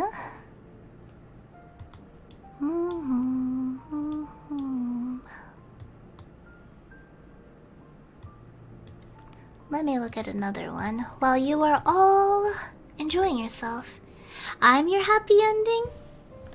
Well, I shall allow you to have such a happy ending then. Let's see.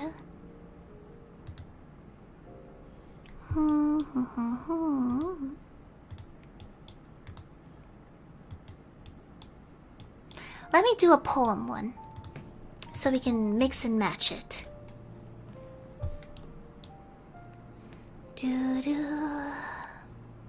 This one is by Lost Cartograph, and is called I Won't Fix Her.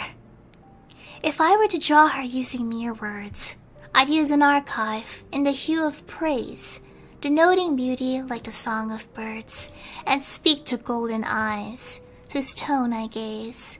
You can hear the mouse clicks? Well, click away, just pretend you're my mouse. Squeak, squeak. A wondrous knowledge of the weird and goth, an immense passion for the quill and ink. Come as one in a lady worth of troth, one that could, quote, riz you up with just a blink. There are those that think her to be unwell. Indeed, her habits are all rather strange, and her curiosity's hard to sell. So some deem it so that she thought to change. But her oddities are part of the mix. Shiori is someone I would never fix. That one's cute. I liked it. Thank you, Cartograph. There you go. I'm glad you are all having fun with me reading your works. Now, let's see.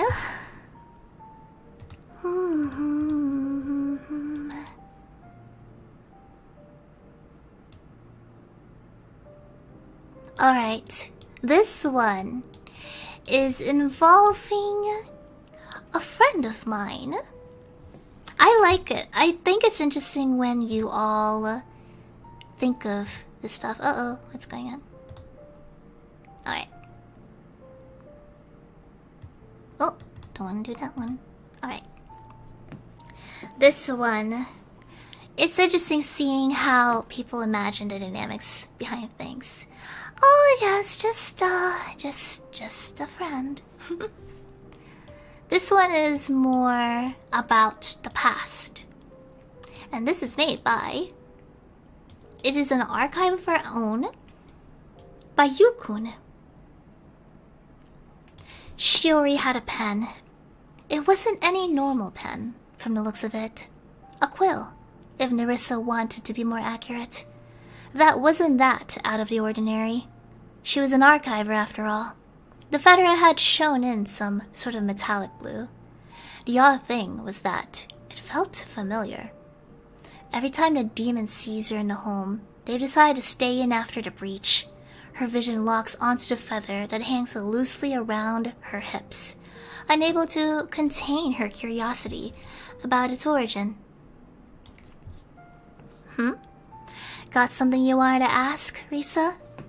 Shiori's teasing jolts her out of her trance, making her shake her head to get back to reality, or to deny her question, whichever was convenient. Maybe. That was enough to say. Nerissa always felt as though Shiori could get any sort of reaction from her.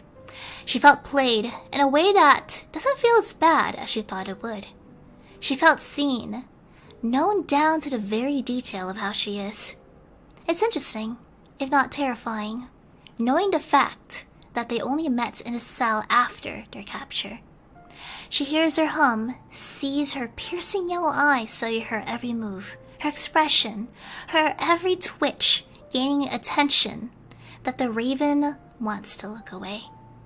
She can't, she knows. The archiver has always been a magnet of some sort to her, making her gravitate around her. It was an odd feeling, especially after leaving the cell. Aren't you curious about what this quill can do? Shiori twirls it around, catching Nerissa's attention. Her eyes follow it, unknowingly being teased, as the archiver notices and turns the feather in different directions.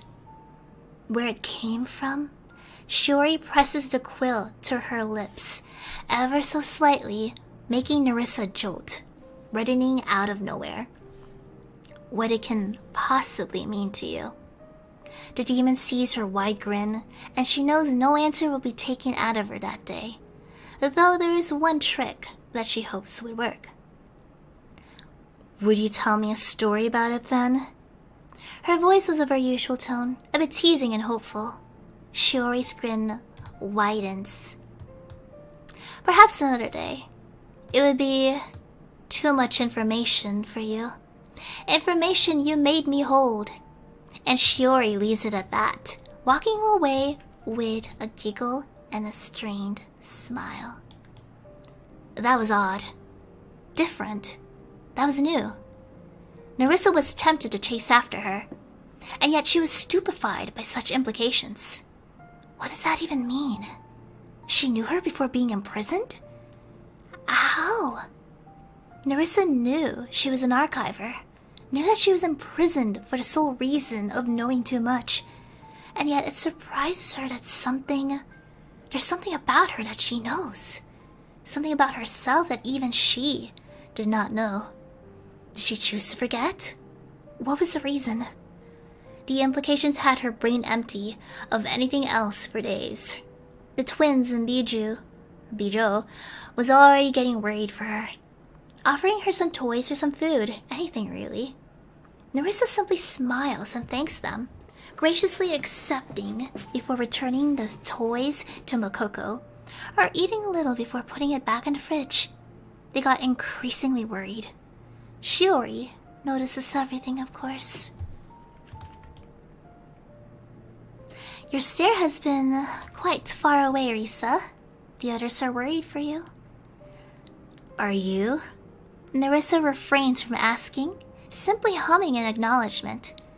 She stood in one of the place's balconies, staring off as the sun sets fully, the evening sky waiting for the last wisp of sunlight before unveiling its sea of stars. Shiori stands next to her, admiring the sky as it changed. It's still in my mind, you know. That thing you said. About? Nerissa didn't want to be the one to say it, but the archiver made it quite difficult for her. The feather. My horn. Is it connected to my horn? I know you mentioned that you knew where it is, and yet you wouldn't tell me. Nerissa faces her, and she was surprised by the frown that adorned her face. She looked stunned, as if calculating whether to tell her or to withhold such information. She practically sees gears turning before she sees her close her eyes. A small smile now replacing the frown that overtook moments ago. Well then, shall I tell you a story? It's quite lengthy.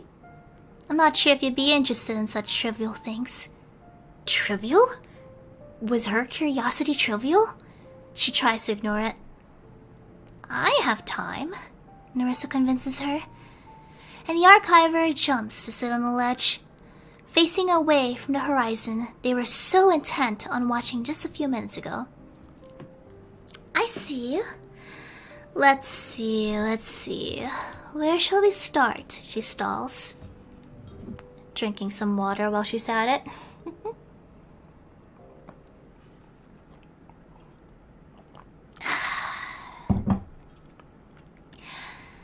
Nerissa notices and waits patiently, knowing the game she plays now. She watches as Shiori closes her eyes, as if feeling the cold night wind, as if it helps her reminisce, as if it helps her jog her memory. There we go, she pauses, and grabs the quill from her waist. raising it up to inspect it closely. Nerissa simply watches her. Little Shiori was a very curious child, always looking at, around the garden, the yard, the woods. One day, little Shiori wandered off a little too far and saw a raven. Nerissa perks up at that, blinking as she can't recall such a memory. She knows the archiver's use of little Shiori to denote a past of her, a past self. But she doesn't recall a memory of her before the cell. The raven was one of the most beautiful things she had seen, and little Shiori wanted a closer look.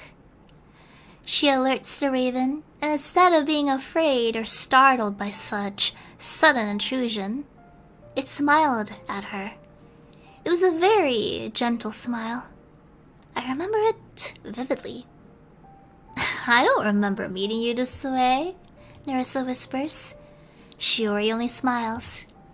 Oh, but the story's only just begun. It continues, you see. Little Shiori started to continue meeting this raven. Now this raven had the ability to speak, sing even, but it never did.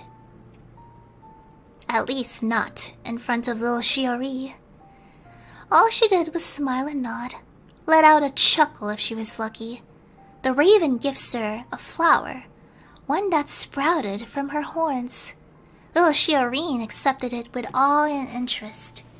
Nerissa reaches up to her horn, picking off a flower and studying it, hoping that she could remember such interactions.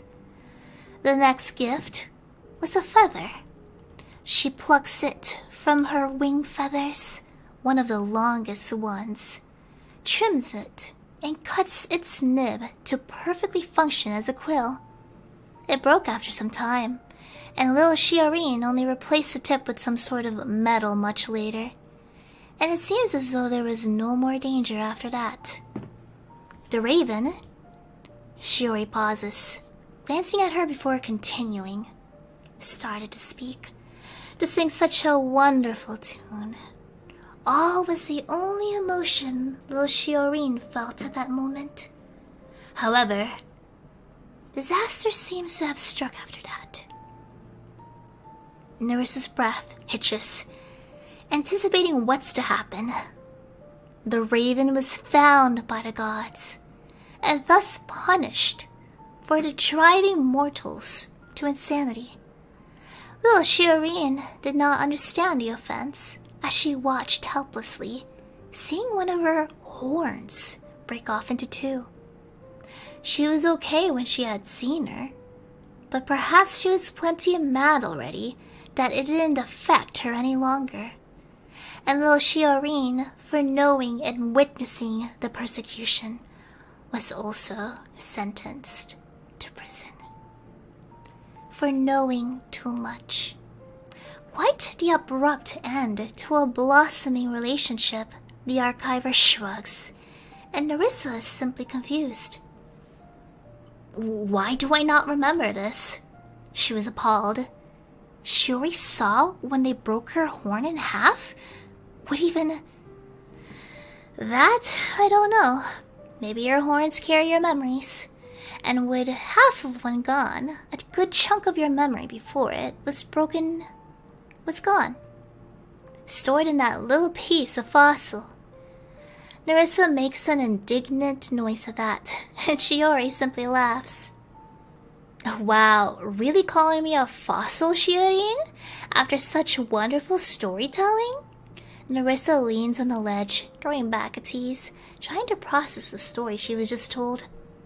Oh, but it's a normal Thursday night for you, is it not?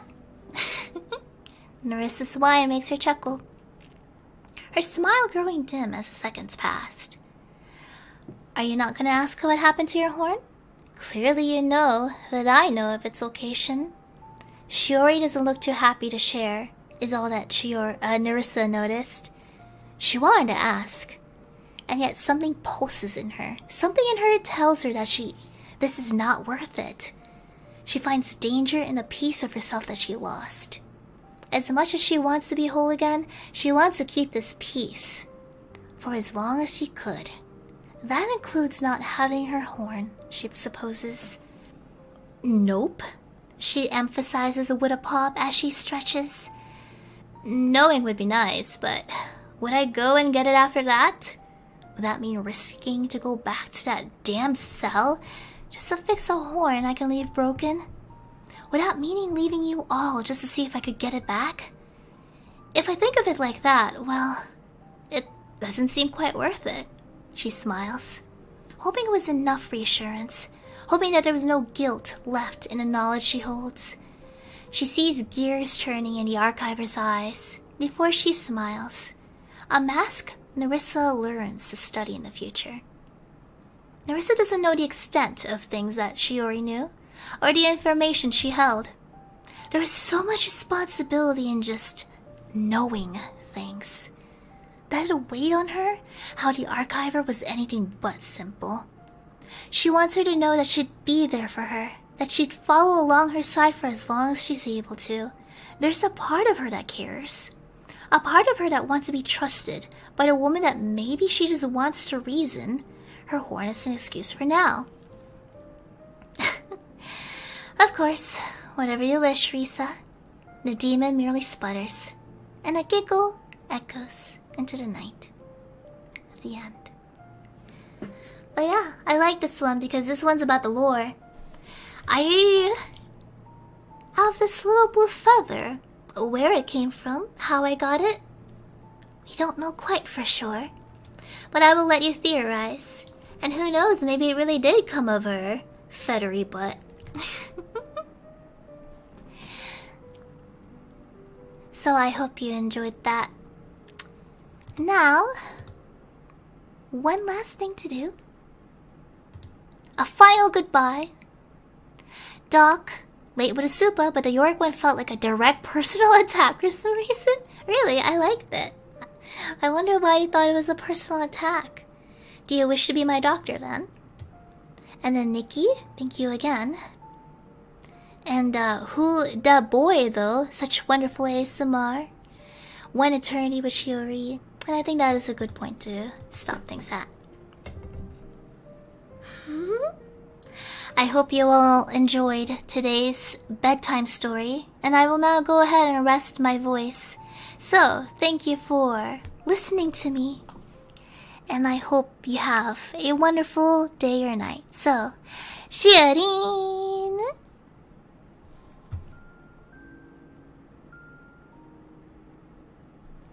My, where am I? Oh, there I am. Alright, tomorrow will be a collaboration with Bibu. So please look forward to our first time playing something together. And let us see who we can redirect. Where is it? There you go. Oh, let's see. Oh, Kiara's on. That's very rare at this time, I believe. Alright, let's go ahead and go for Kiara. And let's eat one of her KFPs. So, bye-bye everyone.